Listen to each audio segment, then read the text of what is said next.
ایک شخص رسول اللہ صلی اللہ علیہ وسلم کی خدمت اقدس میں حاضر ہوا اور اس نے عرض کیا، یا رسول اللہ، اللہ کی راہ میں لڑائی کی کیا صورت ہے؟ کیونکہ ہم میں سے کوئی غصے کی وجہ سے اور کوئی غیرت کی وجہ سے جنگ کرتا ہے۔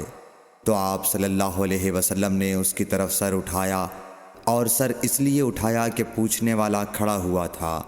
پھر آپ صلی اللہ علیہ وسلم نے فرمایا، جو اللہ کے کلمے کو سر بلند کرنے کے لیے لڑے وہ اللہ کی راہ میں لڑتا ہے۔ صحیح بخاری حدیث نمبر 123۔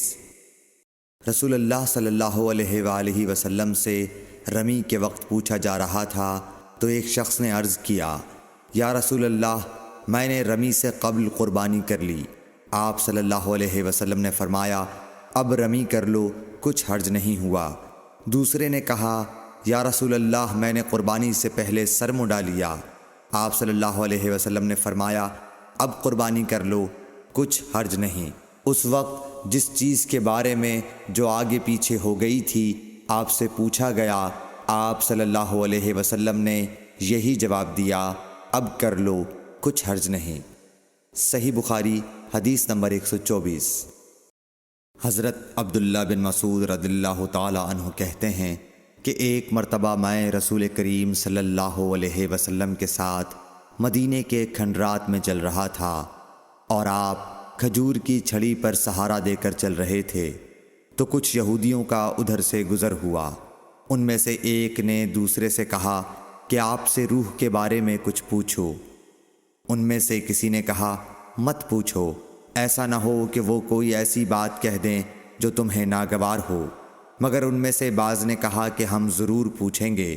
پھر ایک شخص نے کھڑے ہو کر کہا، اے ابو القاسم، روح کیا چیز ہے؟ آپ نے خاموشی اختیار فرمائی۔ میں نے دل میں کہا کہ آپ پر وحی آ رہی ہے، اس لیے میں کھڑا ہو گیا۔ جب آپ صلی اللہ علیہ وسلم سے وہ کیفیت دور ہو گئی تو آپ صلی اللہ علیہ وسلم نے قرآن کی یہ آیت جو اس وقت نازل ہوئی تھی تلاوت فرمائی، اے نبی، تم سے یہ لوگ روح کے بارے میں پوچھ رہے ہیں، کہہ دو کہ روح میرے رب کے حکم سے ہے، اور تمہیں علم کا بہت تھوڑا حصہ دیا گیا ہے، اس لیے تم روح کی حقیقت نہیں سمجھ سکتے۔ صحیح بخاری حدیث نمبر 125۔ رسول اللہ صلی اللہ علیہ وآلہ وسلم نے ارشاد فرمایا کہ اے عائشہ، اگر تیری قوم دور جاہلیت کے ساتھ قریب نہ ہوتی بلکہ پرانی ہو گئی ہوتی، ابن زبیر نے کہا یعنی زمانہ کفر کے ساتھ قریب نہ ہوتی، تو میں کعبے کو توڑ دیتا اور اس کے لیے 2 دروازے بنا دیتا، ایک دروازے سے لوگ داخل ہوتے اور دوسرے دروازے سے باہر نکلتے۔ صحیح بخاری حدیث نمبر 126۔ حضرت علی رضی اللہ عنہ کا ارشاد ہے کہ لوگوں سے وہ باتیں کرو جنہیں وہ پہچانتے ہوں۔ کیا تمہیں یہ پسند ہے کہ لوگ اللہ اور اس کے رسول کو جھٹلا دیں؟ صحیح بخاری حدیث نمبر 127۔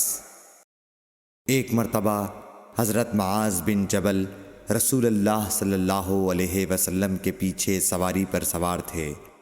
آپ نے فرمایا، اے معاذ، میں نے عرض کیا، حاضر ہوں یا رسول اللہ۔ آپ صلی اللہ علیہ وسلم نے دوبارہ فرمایا، اے معاذ، میں نے عرض کیا، حاضر ہوں اے اللہ کے رسول۔ آپ صلی اللہ علیہ وسلم نے 3 بار فرمایا، اے معاذ، میں نے عرض کیا، حاضر ہوں اے اللہ کے رسول۔ 3 بار ایسا ہوا۔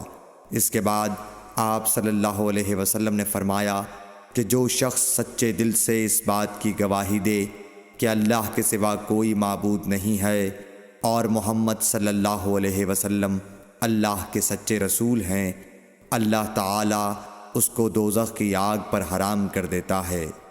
میں نے کہا، یا رسول اللہ، کیا اس بات سے لوگوں کو باخبر نہ کر دوں تاکہ وہ خوش ہو جائیں؟ آپ صلی اللہ علیہ وسلم نے فرمایا، اگر تم یہ خبر سناؤ گے تو لوگ اس پر بھروسہ کر بیٹھیں گے اور عمل چھوڑ دیں گے۔ صحیح بخاری حدیث نمبر 128۔